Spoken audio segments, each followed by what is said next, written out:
여러분, 2025년부터 무려 25만 명의 기초생활수급자가 예고 없이 탈락 위기에 놓인다는 사실 알고 계셨나요? 혹시 가족이나 지인 중 수급자이신 분이 있다면 지금 이 영상을 끝까지 시청해주세요. 좋아요와 구독, 알림 설정까지 해두시면 앞으로도 꼭 알아야 할 복지 정보를 빠르게 받아보실 수 있습니다. 그 탈락 이유 중 하나가 믿기지 않겠지만 통장에 찍힌 거래 하나 때문입니다. 기초생활수급은 정부가 제공하는 마지막 생계안전망입니다. 그런데 아무런 안내도 없이 갑자기 끊긴다면 얼마나 막막하고 불안할까요? 오늘 영상에서는 수급자가 탈락하는 구체적인 이유, 실제 사례, 내가 해당되는지 계산해보는 방법, 그리고 어떻게 하면 탈락을 피할 수 있는지까지 아주 자세히 알려드리겠습니다. 먼저 기초생활수급자는 국민기초생활보장법에 따라 생계가 어려운 국민에게 국가가 생계비, 의료비, 주거비, 교육비 등을 지원하는 제도의 대상자입니다. 지원 항목은 크게 4가지입니다. 생계급여, 먹고 사는데 필요한 기본 생활비를 현금으로 지급합니다. 의료급여, 병원 진료비, 약값을 국가가 지원해주며 1종 또는 2종으로 분류됩니다. 주거급여, 임대료를 대신 내주거나 자가주택이라면 수리비를 지원받습니다. 교육급여, 자녀가 초중고등학교에 다닌다면 교복비, 학용품비, 입학금 등을 지원받습니다. 수급 여부는 소득인정액이라는 것을 기준으로 판단하는데요. 이 소득인정액은 단순히 월급뿐 아니라 예금, 자동차, 보험, 부동산까지 모두 환산해서 계산합니다. 예를 들어 2025년 기준 1인 가구의 중위소득은 약 220만 원입니다. 이 중 생계급여는 중위소득의 30% 이하인 경우 지급되는데 그 기준은 약 66만 원입니다. 예를 들어 A씨의 소득인정액이 70만 원이면 생계급여 탈락, B씨의 소득인정액이 65만 원이면 생계급여 수급 가능. 또한 재산 기준도 중요한데요. 서울, 수도권 등 대도시는 약 3,500만 원 이하, 농어촌은 약 2천만 원 이하로 재산 한도가 정해져 있습니다. 25만 명 탈락 위기. 이유는 단 하나, 거래 내역 때문입니다. 2025년 정부는 이제 모두의 통장을 들여다봅니다. 이제는 수기로 확인하는 것이 아니라 국세청, 건강보험공단, 카드사, 금융기관 등과 정보를 실시간으로 연계하여 거래 내역 전수 분석 시스템을 도입합니다. 이 시스템은 내 통장의 입출금, 카드 사용 내역, 보험 가입 상태, 심지어는 차량 소유 여부까지 분석해서 소득과 재산을 자동으로 평가합니다.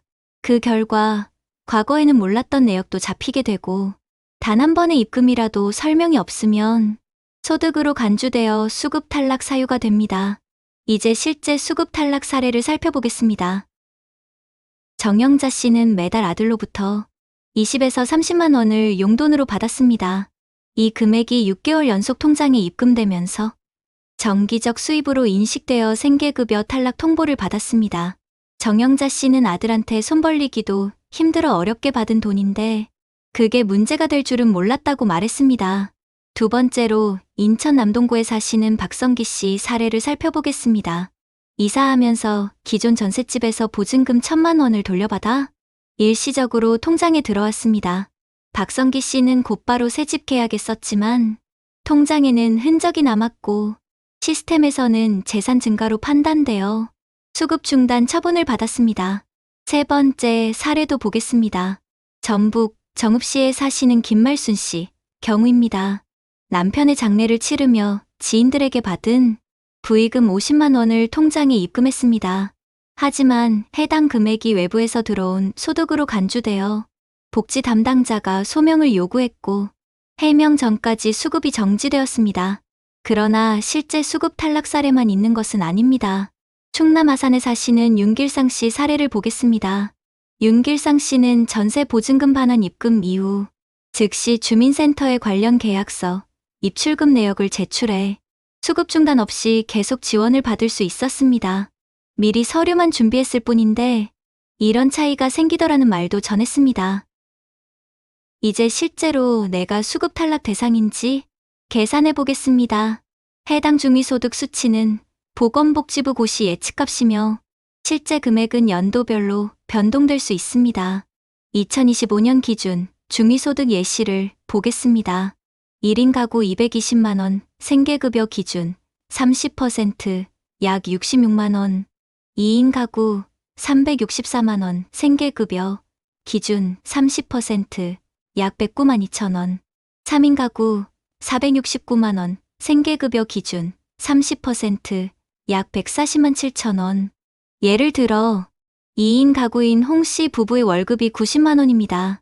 예금이 1000만원이 있습니다.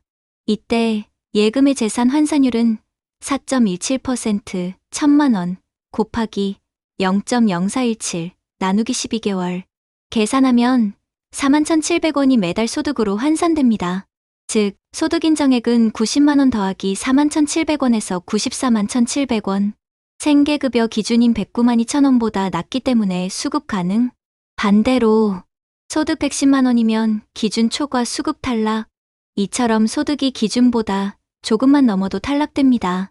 또한 자동차 시세, 보험 해약 환급금, 주식 보유액 등도 소득으로 환산되므로 계산이 복잡하지만 꼭 챙겨야 합니다. 그렇다면 수급 탈락 피하는 행동 체크리스트 5가지를 살펴보겠습니다. 입금 시 메모 남기기.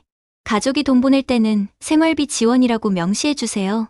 입금 내역에 메모 기능이 있다면 활용하시고 문자나 카카오톡 대화로도 증거를 남겨두세요. 통장 따로 만들기. 생활비만 사용하는 전용 계좌를 따로 두세요.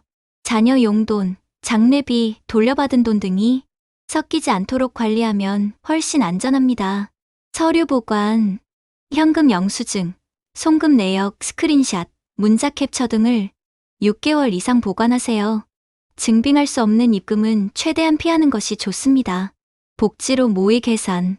국가복지 포털인 복지로 사이트에 접속해 내 소득, 재산, 가족 정보를 입력하면 기초수급 자격을 간편하게 모의로 계산할 수 있습니다. 꼭 한번 해보세요. 5분이면 끝납니다. 주민센터 상담. 조금이라도 기준을 초과할 가능성이 있다면 주민센터 복지 담당자와 먼저 상담해보세요. 자발적인 신고는 불이익이 없습니다. 끝으로 부모님과 이웃에게 꼭 전해주세요. 이제 우리는 알아야 합니다. 기초수급 제도는 분명히 좋은 제도지만 정보 부족, 소명 기회 부족, 시스템 오류로 인해 억울하게 탈락하는 분들이 많다는 사실. 그 피해자가 내 부모님일 수도 있고 나 자신일 수도 있습니다. 따라서 내 소득 인정액이 얼마인지 정확히 계산하고 증빙 자료를 꼼꼼히 챙기고 거래 내역은 의심받지 않도록 사전 대응을 해야 합니다. 이 영상이 여러분에게 단 1%라도 도움이 되셨다면 좋아요와 구독은 저희에게 큰 힘이 됩니다. 지금 이 정보 누군가에겐 생명을 지키는 정보일 수 있습니다. 부모님, 형제, 이웃에게 꼭 공유해 주세요. 복지는 알아야 지킬 수 있습니다. 감사합니다.